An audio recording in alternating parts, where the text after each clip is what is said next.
everyone, and welcome back to Psychology Eats. So what's eating you? I'm back with another video. The same day I did the other video. Anywho, this is what I really want to talk about. As you can read from the title, my husband is the reason why I'm so pudgy. It ain't my fault. It ain't my fault. You know who I sound like? Nikocadoavocado. It's not my fault. And it ain't his fault either. Like, he's providing y'all mukbangs. So what? He blowing up as big as Jesus. Ooh. Nikocadoavocado. Seriously. Like, seriously. Your weight, from the time man started doing mukbangs till today, he's gained over 200 pounds. Because he's committed. What the hell? Why are y'all blowing at me? He is committed to a daily mukbang. And he's not just having a cheeseburger and some fries. He going in. He having 10 cheeseburgers and 10 fries. Which is why he has ballooned into the massive weight that he is today. Very unhealthy, very unhealthy. We know that. Damedash, thank God he made it out safely. When he was in the hospital, I did a video, wishing him well. Well, what happened was, he is a diabetic. That's no surprise to anybody who watches what he eats and what other mukbangers eat. We're not surprised. It's no wonder.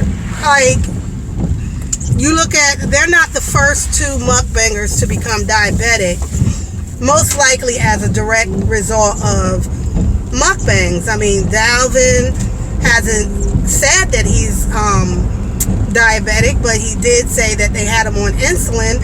I don't know any other reason why you would be on insulin except for that your blood sugar was out of whack. Now, y'all can tear me up in the comments section because I am not a nurse. However, eating that much food is no surprise that over time you're going to do some damage to your body. That's for any of us who eat the wrong foods. And let me tell you something.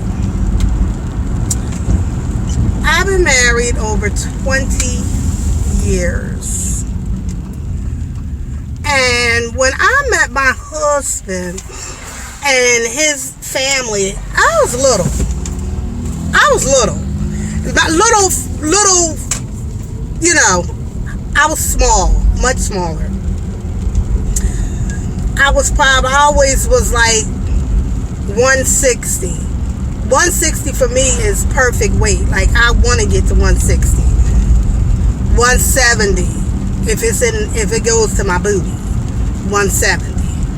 But 160 between 160 and 170 for me is a good weight. For me, I love when I was 160, 170. Whew. So anyway, my mother-in-law, rest in peace, was a wonderful cook. She cooked and she expected you to eat everything on your plate. And your plate would be massive. Now, I'm not blaming my mother-in-law that, I did eat, what was on the plate. And, my husband is just like a picky. He eats, but he is a grazer throughout the day.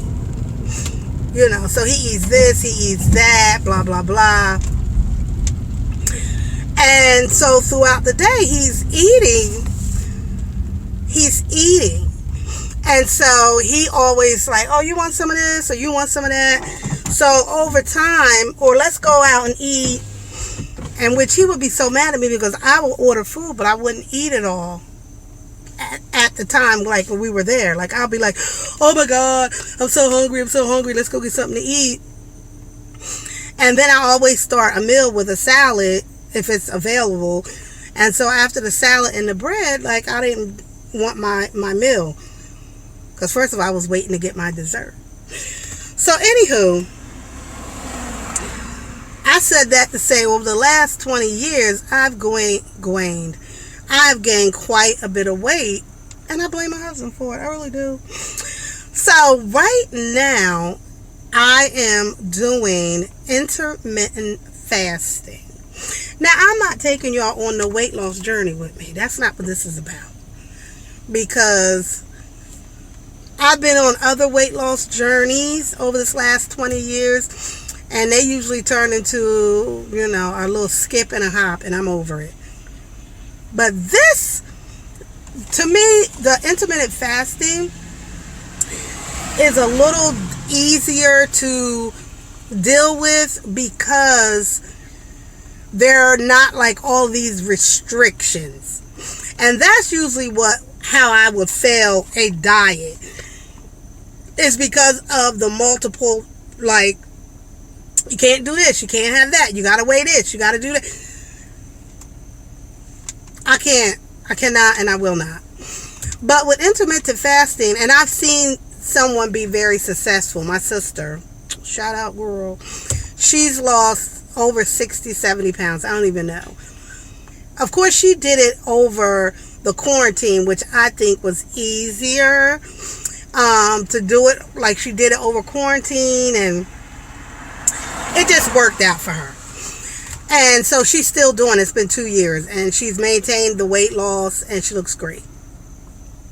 And I had tried it before, and then I had got a little bit of bronchitis again, and I stopped. So over the last couple of weeks, I'm back doing it. And so my eating schedule is from 12 in the afternoon to 8 p.m. And so that's when I can eat. And it's not a whole bunch of restrictions on what you can eat. You can't do this. You can't do that. You just eat what you eat. Don't eat 5 pizzas, but...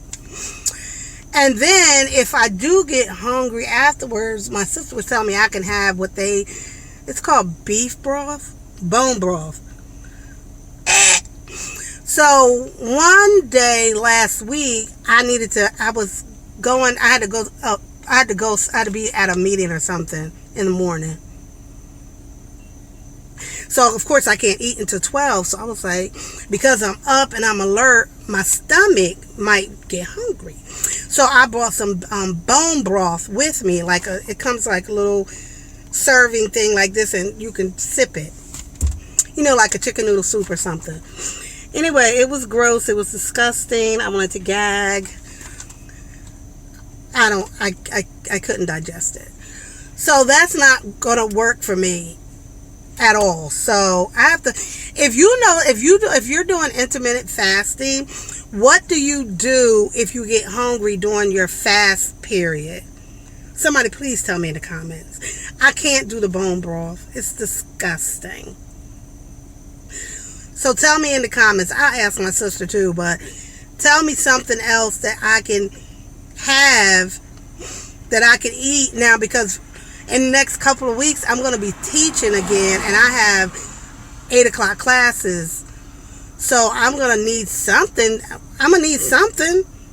It'll be 8 o'clock in the morning. I'm going to teach till 10.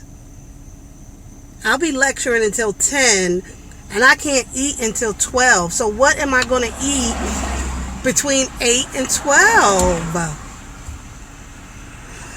So if you are on intermittent fasting, I'm going to look it up too. I'll Google it. But if you know something that you do that's appropriate for this eating plan, let me know what you do. And so I'll try that, because I know my stomach is going to be up and alert at 8 o'clock in the morning. My stomach going to be like, oh, you up? Then it's time to put something inside of me. Ew. Anyway. Alright, well, let me know. And all of those people who are doing intermittent fasting, good luck. I know people online I've seen be successful, but I've seen somebody in real life be very successful with intermittent fasting also. So that's it. That's all for this video. Don't forget to like, share, and subscribe. Thank you.